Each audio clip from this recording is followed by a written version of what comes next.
Dear visitors of the Facebook, a very good evening to all from Dr. Jagtar Singh Timan, Registrar City University Ludhiana.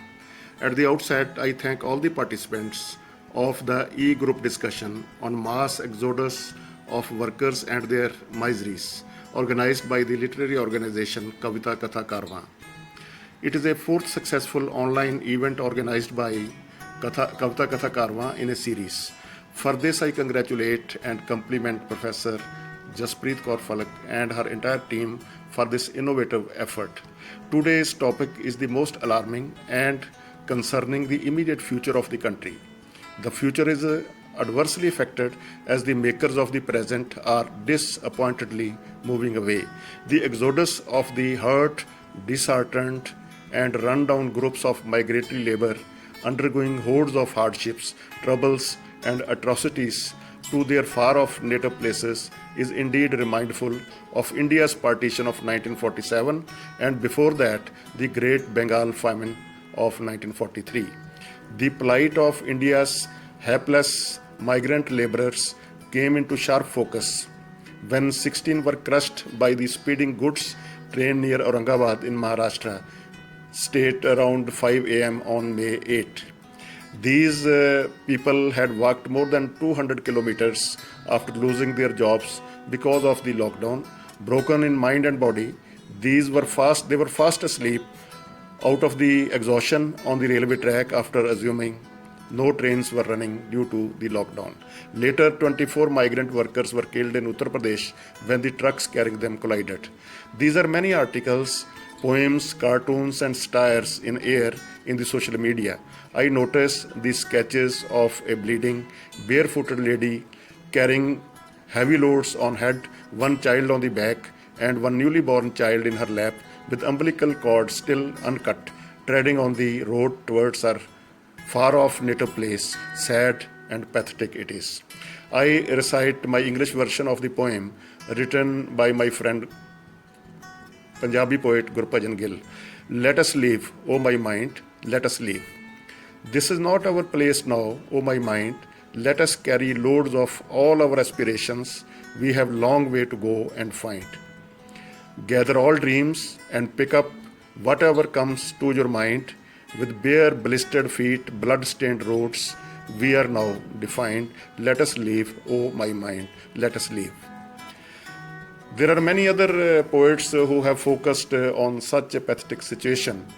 आग ख्वाबों में लगी तो आने वाले कल जले, आग ख्वाबों में लगी तो आने वाले कल जले, गुल जले, कलियां जली, आंसू जले, काजल जले. If dreams are ablaze, future too will be gone. Flowers, buds, years, makeup, all will be gone. जल रही है सारी नगरी आग से कैसे बुझे, अपनी अपनी आग में जब सब के सब बादल जले. Whole town is on fire, don't know how to dose. All should join hands cause it is the common cause. I am happy that all our learned panelists hailing from various walks of life and states have expressed their views on the theme of today's discussion very candidly. I am thankful Mr. Arindam Roy from Allahabad, Dr. Sutapa Basu from New Delhi, Mr. Sunny Dua from Jammu, Dr. Jas Kohli from Ludhiana, Mr. Nalin Verma from Jalandhar, and Ms. Shelly Wadhwa from Ludhiana. So they have in their own different styles and different ways expressed their feelings, expressed their concerns, and suggested the ways and means how the problem could be solved and how alarming the problem is and how we should see that the government should act and all concerned who are at the helm of affairs should act to redress this problem. So I am very happy that Dr. Sutapa Basu has recited a superb poem on the miseries of exoding migratory laborers. They work like machines and tolerate extreme hardships so that we could live in comfort, she said. But when nobody comes to your call, then one walks on foot alone to faraway places, faraway homes. Where is our soul? Where is our soul? So she suggested some ways to help and to make them better. She concluded her views with a terse self-composed poem, Ode to Devi Durga, Dreams lurch in Durga's eyes too, she said. Patience, determination, and strength are important.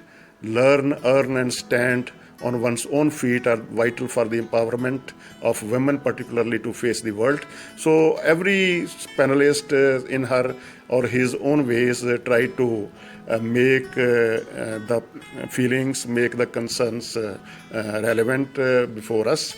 And so from the discussion, we feel that the impact of the exodus is going to be too much. The massive exodus of this casual wage labor from the metropolis across the country is now beginning to lead to labor shortage. That is the biggest concern, not only in the transport sector, but across the supply chain also. So this will have serious repercussions. These labor shortages will lead to disruptions not only in the production of essential goods, but in the supply of essential and non-essential items as well. There are reports of the shortage of labor in agriculture.